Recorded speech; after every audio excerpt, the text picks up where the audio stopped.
Thanks for watching. We're going to be talking about the Wii console. And hopefully you've just purchased one from us. All of our consoles come with a 3-month warranty. All the consoles are properly cleaned and tested prior to coming into your hands. But we're going to be talking about what the contents are and how to actually hook them up.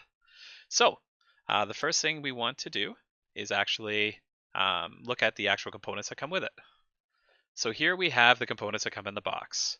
First off, we have the audio video cable with the it's a composite cable, so it has the yellow for the video, the white and the red for the audio. And then we have the power supply, we have a sensor bar, and we have the Wiimote itself. And then we have the console. So just to talk a little bit about the console here. So on the back side of it, we have 3 different ports at the top or the bottom, and then we have 2 ports at the top here. The ones on the bottom, this is your power. You have your audio video, and you have your sensor bar. We have our fan here, which actually circulates the air through the system. Every now and then you may have to blow it out just to keep it clean. Up here we have USB ports, and those are actually for accessories, such as Guitar Hero microphones, Guitar Hero guitars, anything along those lines. On the front of the system, we have our power button, reset button, a trap door, and the eject button. Now underneath this trap door, we have the sync button, the red button there, and we have an SD card slot. So the SD card slot doesn't get used too often on a Wii system. It was put on there so you could actually transfer save games, take them to people's houses, back up your system onto it. The actual system itself has built-in memory that you can save your games, your Wii games onto it. So what we're going to do is first off just hook up the actual accessories. So the power cable goes here, sensor bar there, and the last thing is the video. So there is a few options for the video itself, and we're going to talk about that now. So on the front of the console, we'll have a red light to indicate that the console is now receiving power. It's not turned on yet, but it is receiving power. So the other thing I wanted to talk about is the inputs on the back of the TV. A lot of newer TVs do not have a yellow, white, and red jack on the back of it. So we're going to look at this picture. This is component video. This is what a lot of TVs actually have on the back of them. And it causes quite a bit of confusion. So if you're looking at the 5 ports, the 2 on the left are for audio. Those are where your red and white cables go. The cables on the bottom are normally what would be hooked into that TV. So those are component video cables. But we're not dealing with component video, we're dealing with a yellow cable, which is composite video. The picture at the top, or the cables at the top, show you that the red and white go into the red and white ones, and then the composite video goes into the green jack. And if you look just below the green jack to the right, you see the Y/video, and what that is it's actually saying that's where the yellow jack goes. Now in some cases, even after you hook that up, you may get a black and white signal, or you may get no signal on your TV. Some TVs, for some reason, do not like composite video and do not handle composite video properly. So there is other options to get your Wii system working properly. In some cases, this is as easy as going into the settings on your TV and actually changing it to composite video. So saying that this input, which is in this case audio video 1 input, in a lot of cases on your TV, if it is a less expensive TV, it won't automatically switch between the two, and you have to go into the settings to actually say this is composite video that's plugged in here, not component video. In a lot of cases, if you get black and white picture, that's exactly what it is. So let's go back to the desk here. So what we're going to do is just turn on the console itself by hitting the button, and you'll see it went blue for a second, and we'll switch over to the TV output, and that's the standard TV output that you get.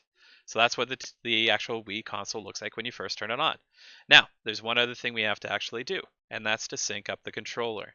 The controller you get in the box will not be synced up to that console, especially if it's been a long time, or if the system goes into storage for a long time, it won't remember what controller was synced up to it. So with each controller, you need to actually do a sync. So I'm going to go back to the desk here. So on the back of the controller, you will need to put AA batteries in. Once you have the AA batteries in, you'll see there's a red button here, which matches up with the red button that's behind the flap. So to sync up the actual controller, what you're going to do is press the sync button here, and you're going to press the sync button here, and on the front it'll flash, and then you'll see it stop. and it stopped showing that this is player number 1. If I was to do a second controller, the second controller would have a blue light here, a third controller here, and a fourth controller here. These systems actually can handle up to, I believe, 8 different people with Wiimotes. You don't normally go that high anyways, but that's what the Wii console was actually made up for some of the more intense games. So let's go back to our display for a second here. So this is our general display, and let's go back to the desk for a second. So the one thing we want to do is position the sensor bar. Now the sensor bar, you do have the option to go into the settings itself and choose whether the sensor bar is on top of your TV or below your TV, and you can set up the sensitivity so when you're pointing at the TV, it actually looks like you're pointing at the TV. So just to show you on screen again. So once you're a good distance away, you'll get the little hand icon, which you can move around with the controller and choose whatever you want to choose. You will not have as many options on here. We have the forecast channel and a bunch of other channels that will not show on your console. When you first get it, you'll see the Wii Store and a few other ones, but then the disc channel. The disc channel is where you actually put the discs in and get the discs to actually read. And there is your settings, so if you were to go into the options here, and Wii settings,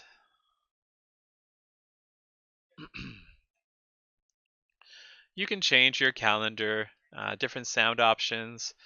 The sensor bar, you can also set up your internet. So if you have Wi-Fi at home, you can go in here and actually set up your Wi-Fi.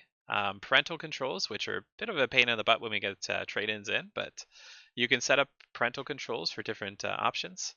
And then you can format your system and everything else. When you first get it from us, it is fully formatted. There is no personal information on there. But what I wanted to talk about a little bit more is we're going to look back at the console here. So most of the Wii consoles have the ability to play GameCube games. So GameCube games or GameCube systems was the system that was out just before the Wii. It was discontinued and then the Wii replaced it.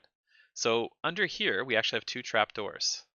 Now, pretty much all the white ones have the trapdoors. A lot of the blue and the pink ones and the red ones do too. Some of the last generation black ones do not have these trapdoors. So if you do not have these trapdoors, you don't have this option, but for the ones that do have the trapdoors, it's a really cool option. There's tons and tons of GameCube games that are amazing games. These here is where you actually hook up the GameCube controllers.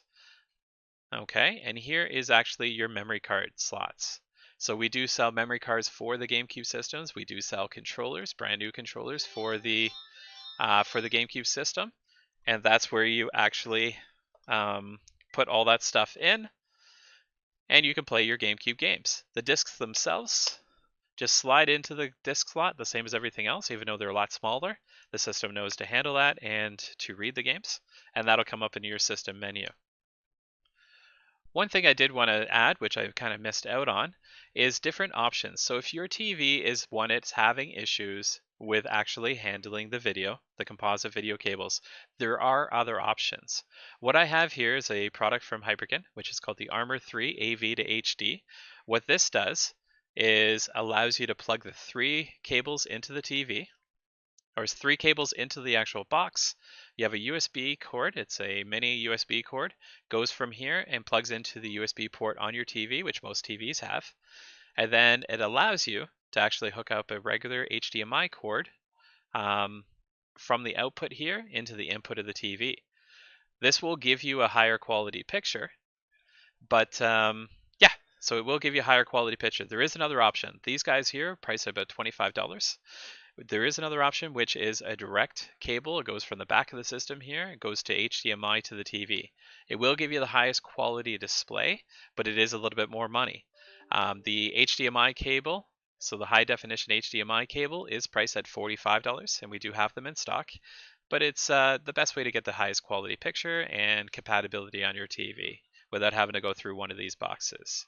Thanks for watching. So hopefully that's answered any questions. If there is any more questions in regards to Wii consoles, please put the comments down below and we'll do our best to answer them for you. Thanks and have a great day. Thanks for watching.